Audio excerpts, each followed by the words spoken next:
Amados hermanos, damos gracias a Dios por esta oportunidad que el Señor nos da de compartir su santa palabra. Hoy estamos recordando momentos memorables en la historia y en la vida de muchos de nosotros. Damos gracias a Dios porque esta semana que pasó pudimos escuchar la noticia lamentable de que uno de los músicos más famosos de nuestro tiempo, donde hace un tipo de música, diríamos, de hoy se conoce como este género musical como la nueva New Age o nueva era, es traducción en inglés a español, y que no tiene nada que ver con las posiciones filosófico-religiosas que existen, sino más bien es una nueva expresión musical. Pero sin entrar en detalles, estamos hablando de un personaje que se llama Ennio, o se llamaba Ennio Morricone, y existen muchas películas que este hombre escribió, pero quiero empezar y quiero dar la introducción de por qué vamos a hablar hoy acerca del paraíso. El tema de hoy se llama Buscando el paraíso.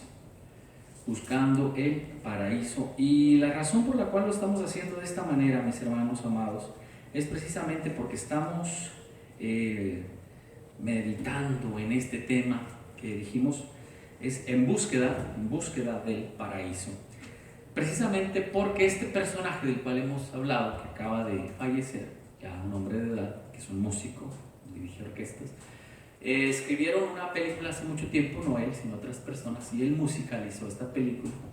Y esta película, por lo menos en mi persona y creo que en la de muchas más, dejó algo muy lindo que se llama esta película, la cual recomiendo mucho, Cinema Paradiso, que es la historia de un niño que se cría en un pequeño pueblo en alguna parte de Italia. Es una novela, una película italiana, y habla acerca de valores de vida, como es la amistad, el amor, la pasión, y sobre todo cómo va contando la historia y cómo el cine, que así se llamaba, Cinema Paradiso, paradiso del italiano al español quiere decir paraíso, va a dejar una huella muy profunda, es decir, va a ser parte de su crecimiento, donde este personaje, que después va a volver un joven, que va a terminar la carrera, va a marcarlo para toda su vida, con los valores de vida. Y eso nos hace recordar cuántas cosas sencillas de la vida nos han dejado una profunda huella en nuestro corazón. En este caso, este cine, para el niño, pero que tenía el nombre del paraíso. Pensando en ello, quise compartir y quiero compartir a ustedes en esta hora las palabras de Jesús que le dijo a aquel ladrón que estaba en la cruz, ¿verdad? De cierto te digo que hoy estarás conmigo en el paraíso. Vamos a meditar un poquito en ello, hermanos, y vamos a hablar acerca de esta riqueza, de esta vastedad. Incluso parte del preludio el día de hoy, el postludio, será tomado de esta pieza musical para que estemos meditando, que es una expresión simplemente musical, estética, de belleza, y vamos a trabajarla. Pero llegando al pasaje bíblico, hermanos, que es el que nos interesa más allá de las expresiones culturales y artísticas, vayamos un poco más. ¿Qué es el paraíso? Estábamos revisando por ahí la novela de García Márquez, ¿se acuerdan ustedes de 100 años de soledad? Donde habla de un lugar especial que se llama Macondo. Y en alguna entrevista que le hacen a este personaje antes de fallecer, le dicen, bueno, para usted, señor García Márquez, ¿dónde está esta ciudad imaginaria? Y muchos pensaban que él iba a decir que tiene que ver con su tierra, donde él nació, allá en Colombia, en un pueblo que se llama Aracataca. Sin embargo, él dice, no, Macondo no es un lugar físico. Macondo, que es el centro de la novela 100 años de soledad, no es un lugar, es un estado de ánimo. Y para muchos es este lugar el paraíso. Bueno, es un paraíso literario. Vayamos pues entonces a la palabra del Señor, que nos enseña. Jesús se encuentra en un momento especial, está en la cruz, y delante de él, a los lados, ponen a dos personajes que por volverse sediciosos a los intereses del Imperio Romano, son crucificados al lado. ¿Qué es la sedición? Aquellos que están alterando el orden público en función o persiguiendo fines políticos, y en este caso era derrocar o cuestionar al Imperio Romano. Al lado de Cristo crucifican a dos personajes que la Biblia simplemente dice dos malhechores, ¿verdad? En la tradición se ha hablado del buen ladrón y el mal ladrón. Y ocurre una escena muy peculiar, ¿verdad? Muy peculiar que estamos a punto de meditar. Dice el texto, por ejemplo, a partir del versículo 39. Y uno de los malhechores que estaban colgados le injuriaba, diciendo: si tú eres el Cristo, sálvate a ti mismo y a nosotros. ¿Verdad? Esto es muy interesante porque en una situación de desesperación, en una situación donde todas las opciones se habían agotado, donde aquel hombre estaba purgando una condena en función de su activismo político o religioso o como sea, aquel hombre empieza a hacerle un reclamo a Jesús, pero un reclamo desesperado ciertamente, pero un reclamo que también tiene que ver con: oye, tú sí puedes salvarnos, si realmente eres quien dices ser, sálvate y sálvanos, en una actitud un tanto oportunista, si usted quiere, donde vamos a aprovechar las circunstancias, la situación, para que este personaje que dice ser un gran sanador, un gran hombre que hace milagros, que puede trastornar las cosas naturales y cambiarlas en sobrenaturales, que ahora venga y nos haga un milagro o me haga un milagro, dice aquel ladrón que está purgando una condena en función de su actividad. Y por el otro lado está el otro ladrón, el buen ladrón, que le han dicho, que le reprende y le dice, del versículo 40, estamos hablando de Lucas capítulo 23, amados hermanos, en búsqueda del paraíso es el tema de hoy, Lucas 23, y dice que aquel hombre en el versículo 40, el buen ladrón, como decimos, responde y dice: ¿ni aún temes tú a Dios estando en esta misma condenación? Nosotros, dice el hombre en una actitud de sinceridad, a la verdad justamente padecemos porque recibimos lo que merecieron nuestros hechos, mas ningún mal hizo. Y dijo a Jesús, volteando a aquel buen ladrón, le dice el Señor Jesús: acuérdate de mí cuando vengas en tu reino. Y entonces, de las pocas frases que Jesús pronuncia en la cruz, una de esas hermosas frases es para aquel ladrón que está a su lado. Y le dice, Jesús le dijo: de cierto te digo que hoy estarás conmigo en el paraíso. Yo me pregunto, y juntamente con usted, ¿qué es el paraíso? ¿Qué imagen tienes tú del paraíso? ¿Qué imagen? La palabra paraíso es una palabra persa que se ha venido actualizando y habla acerca de un lugar, obviamente, ideal, soñado, especial. En la Biblia dice: donde no habrá hambre, dolor, enfermedad, donde el Señor Jesús lo va a llenar todo con su presencia. No habrá necesidad de un sol, de una luna, donde, de acuerdo a Isaías, el león y el cordero van a pastar juntos. Un bebé de días estará jugando hasta con serpientes, porque la muerte no va a existir, pero tampoco la maldad. En siglos pasados el paraíso se concebía como un lugar perfecto de armonía. Para algunos buscadores de tesoro, aventureros españoles, el paraíso tenía que ver con la fuente de la eterna juventud. Muchas historias, muchas historias. Cuando aquellos conquistadores llegaron a América por primera vez, creyeron haber descubierto parte del paraíso bíblico, por la exuberancia, por la perfección de la naturaleza, por la abundancia, y sobre todo porque cuando conocían a las personas que habitaban América, veían en ellos como si fuesen los primeros pobladores del mundo, inocentes, ingenuos, como niños, relatan algunas crónicas de la época. ¿Qué es el paraíso para ti? Yo te pregunto a ti, amado hermano, ¿qué es el paraíso para ti? Algunos de nosotros hoy en este mundo rápido donde estamos, algunos identifican el paraíso con la abundancia de bienes. Tener todo a la mano, todo cerca, las comodidades, la búsqueda del placer, la estabilidad económica, emocional. Tenemos diferentes opiniones del paraíso. Para algunos, para estos ladrones, el paraíso significaba libertad. Para estos ladrones, el paraíso significaba paz, ausencia de dolor. Y el mal ladrón, aquel hombre que injuriaba, estaba pensando que llegar a la plena satisfacción, a la plena libertad, implicaba vivir realmente en libertad. Sin embargo, el buen ladrón, el que aparece al otro lado, al otro extremo del Señor Jesús, colgando en la cruz como estaban todos, le dice, le llama la atención: ni aún temes tú a Dios. ¿Verdad? Quiero rescatar esto porque me parece importante. Y entonces, ¿qué es este paraíso? Bueno, Jesús lo resume en 4 aspectos que me parecen importantes. Y vayan tomando nota.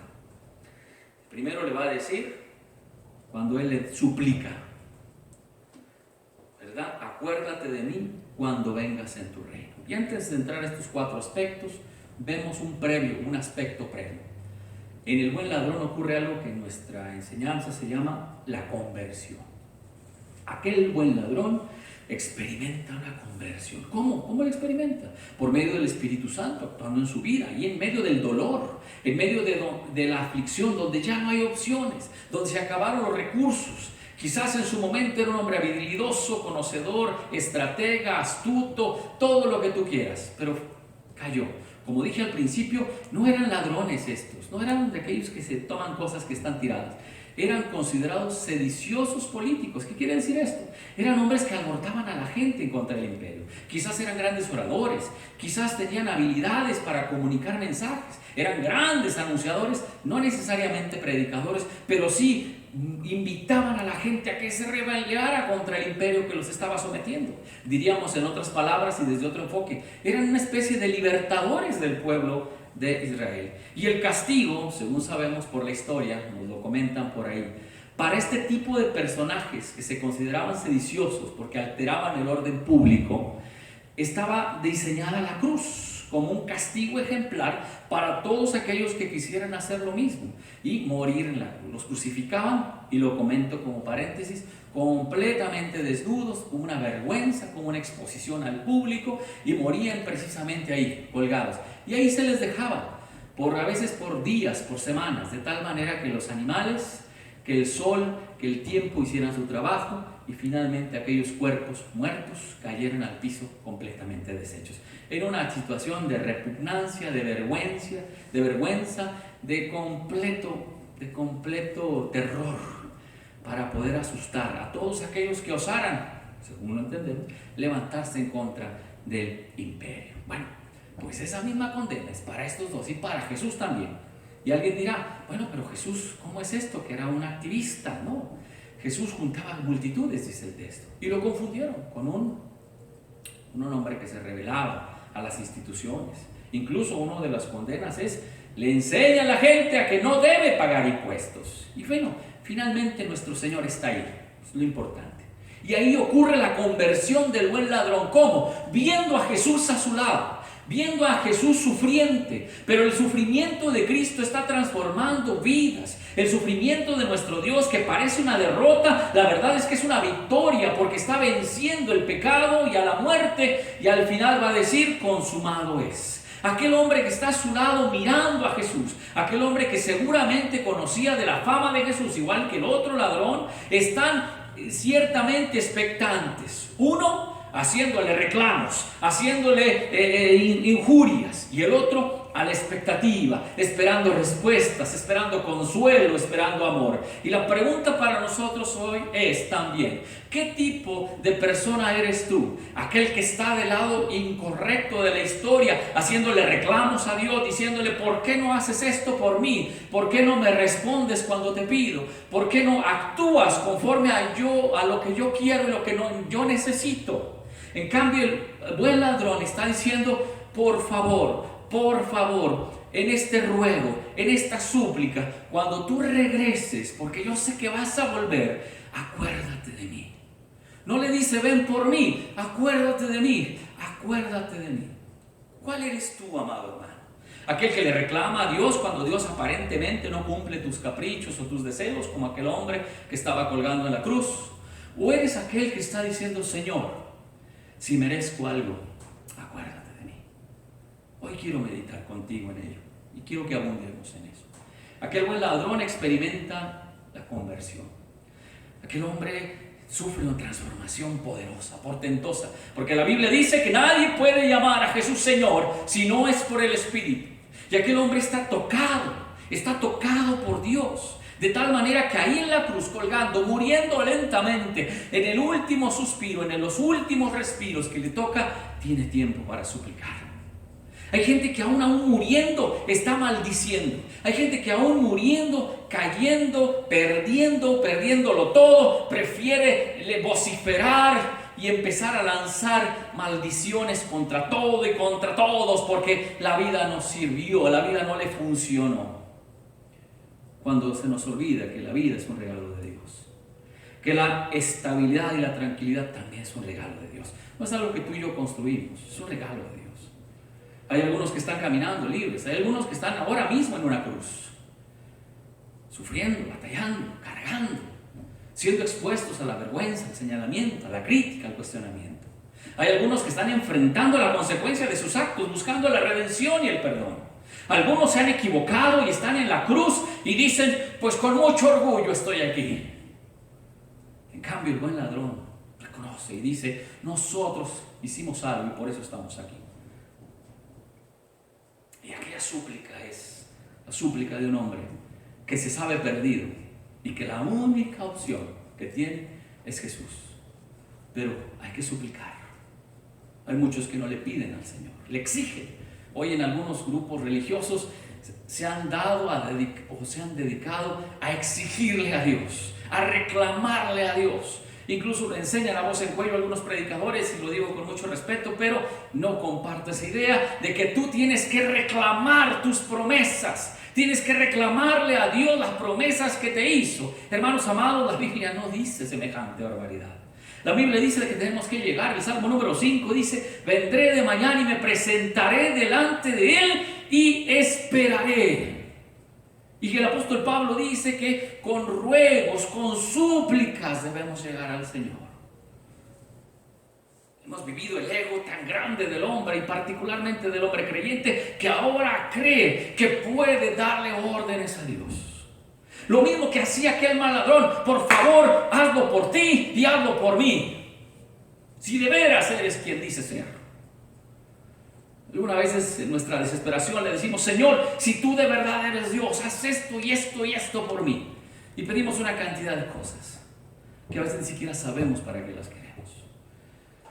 En cambio, este hombre pide algo simple. Si se fijan y leemos entre líneas, solamente le dice, acuérdate de mí cuando vengas. No pido nada, solamente acuérdate. Y Jesús le da algo especial. Algo que no pidió, pero que Dios quiso darle. Algo que como Salomón no pidió, pero que Dios quiso darle. Salomón pidió sabiduría, no pidió fama, no pidió riquezas. Sin embargo, Dios se las dio. ¿Por qué? Ve Dios el quebrantamiento. Y aquí quiero hacer un punto especial. Dios nos está llamando todos los días, hermanos, a que gocemos de su amor, a que celebremos su gloria, pero también a que experimentemos un quebrantamiento. Aquel que no lo experimenta no puede ver a Dios. Es una condición. El Señor llega a corazones contritos y humillados. El Señor llega donde están los corazones que se sienten derrotados, abatidos. Y alguien dirá, ¿Dios ama a los perdedores? Sí, Dios ama a los perdedores y a los ganadores también. Pero no podemos llegar delante de Dios con nuestro vano orgullo, sino tenemos que reconocer ante la majestad de Dios lo pequeño que somos. Que estamos muriendo, que estamos colgados. Y alguien dirá, pero es injusto. No, aquellos hombres reconocen y saben que es justo lo que tienen que recibir por lo que han hecho. Y ahora yo te pregunto a ti, y me pregunto a mí también, ¿realmente merecemos un premio por lo que hemos hecho en nuestras vidas? ¿O merecemos un castigo? ¿Realmente lo has hecho todo bien? No te has equivocado nunca, ¿no? Si reconoces, como la mayoría de nosotros, que te has equivocado, ¿qué mereces? ¿Qué merecemos cuando nos equivocamos? Algunos que somos más humanos diríamos, pues merezco comprensión, merezco atención, merezco que alguien me entienda. Así, exactamente. Y este hombre que está al lado de Cristo es entendido. Y por eso el Señor le da más. Y le dice, no solamente me voy a acordar de ti, hoy mismo estarás conmigo en el paraíso. Hoy mismo, tú y yo estaremos en ese lugar ideal. Y ese lugar ideal no es un lugar, un espacio físico necesariamente, sino es estar al lado de Cristo. Es el momento, es el instante. Yo estaré con vosotros todos los días hasta el fin del mundo.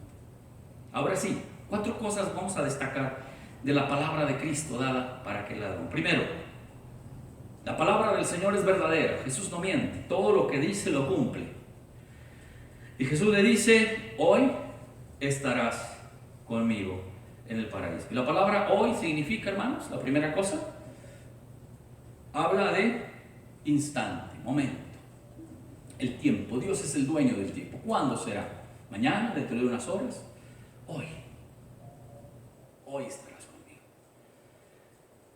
Hemos dicho que el paraíso es estar al lado de Cristo. Hemos dicho que el paraíso es un estado de ánimo. Hemos dicho que el paraíso es un lugar ideal, pero también es un lugar al que solamente se puede ingresar a través, como dijimos, del arrepentimiento, el cual genera conversión. Anota esto: arrepentimiento, conversión. Y antes de llegar a estos dos, hay algo previo, que es la regeneración del espíritu. ¿Cómo estaba siendo regenerado aquel buen ladrón? Porque ya había escuchado acerca de Cristo.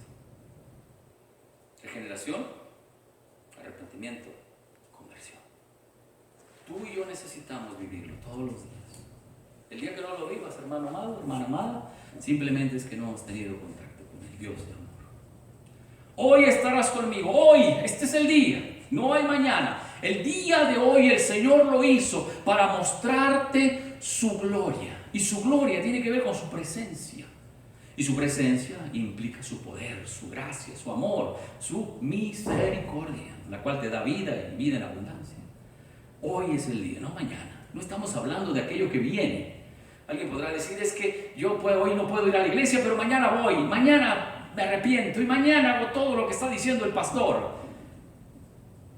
No pude ir a la iglesia este domingo, pero el próximo domingo yo voy a estar y seguramente voy a alcanzar algo.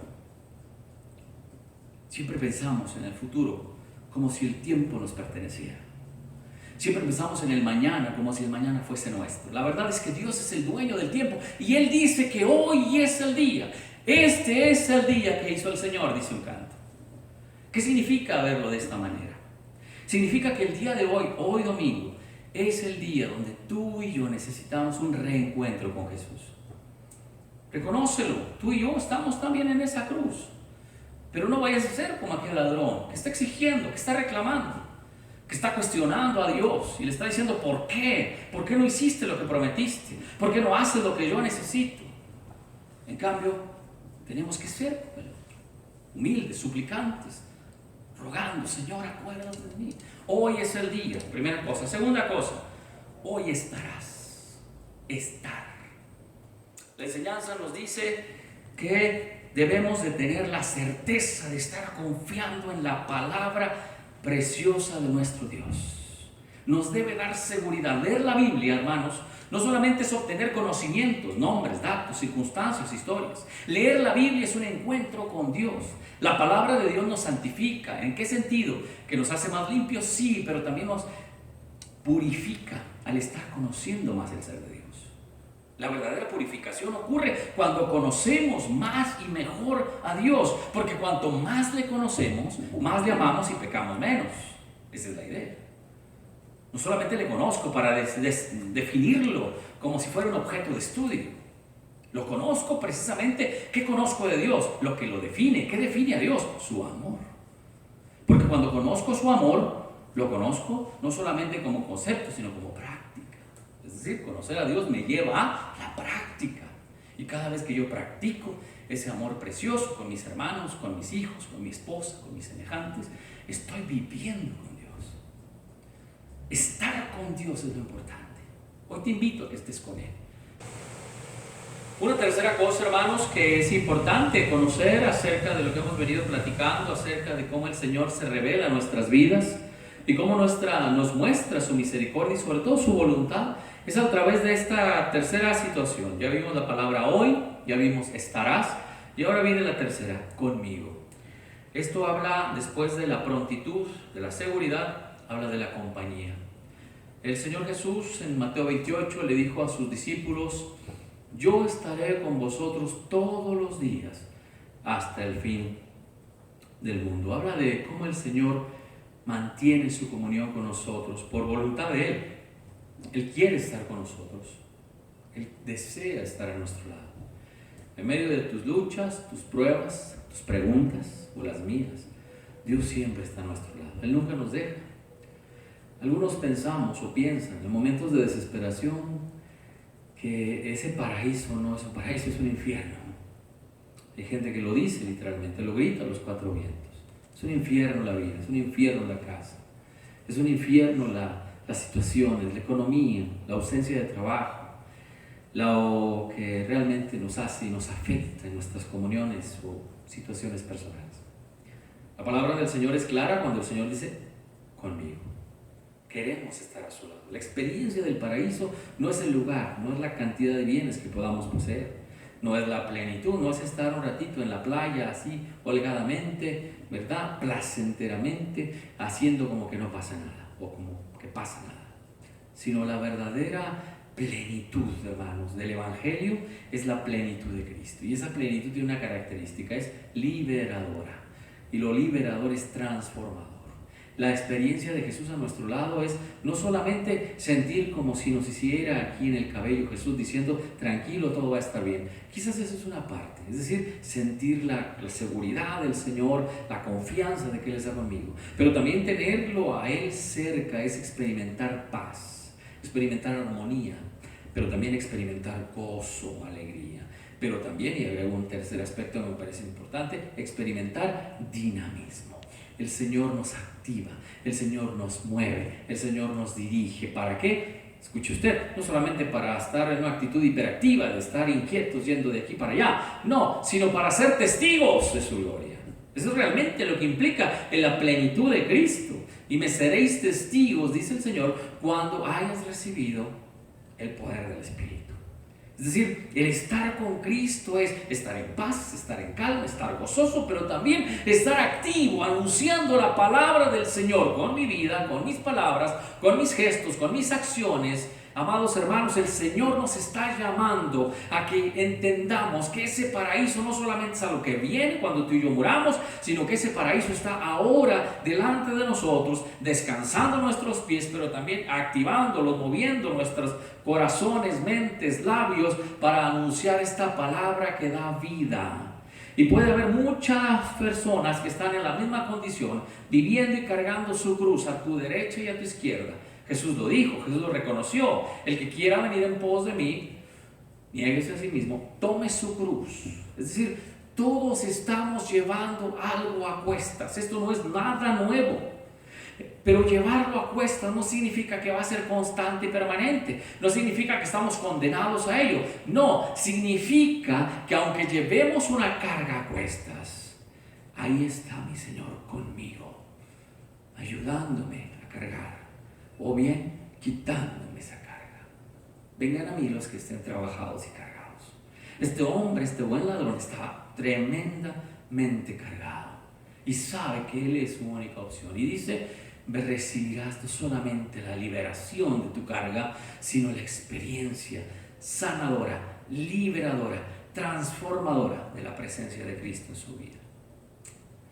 Estamos celebrando, hermanos amados, también este pasado 10 de julio el nacimiento de un gran reformador del siglo XVI llamado Juan Calvino, el fundador de la Iglesia Reformada, que después esta Iglesia Reformada va a cambiar de nombre y se va a llamar, ¿cómo creen ustedes? Iglesia Presbiteriana.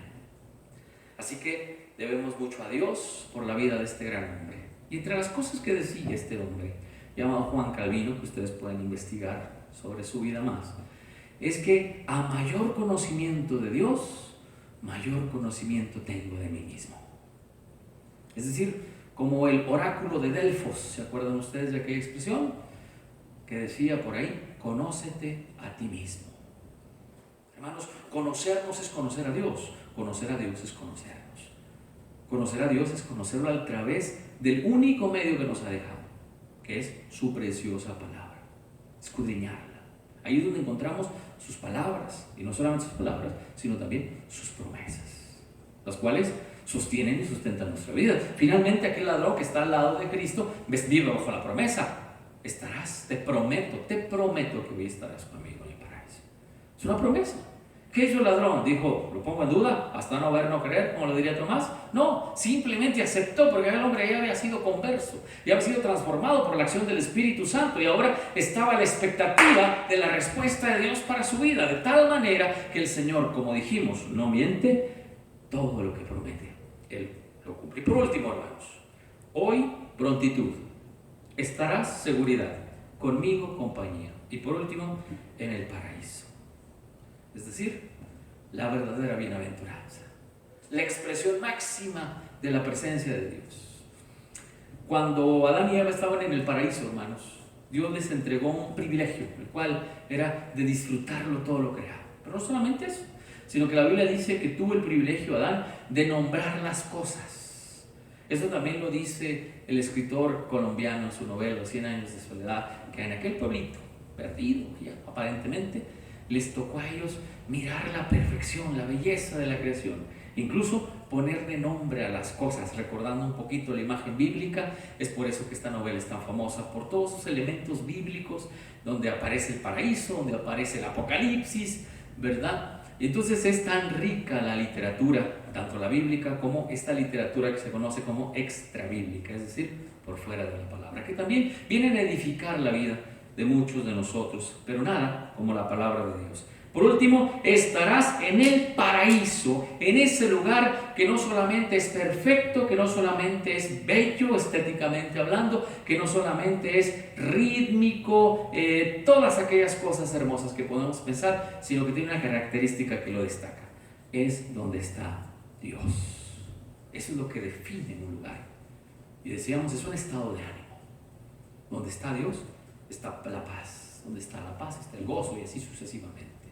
Es por esto que esta promesa hecha de parte de Cristo Jesús, aquel hombre que estaba colgado frente al otro que hacía injurias y demandas, es, hermanos amados, también para nosotros. Hoy te pregunto, ¿deseas estar al lado del Señor en este paraíso?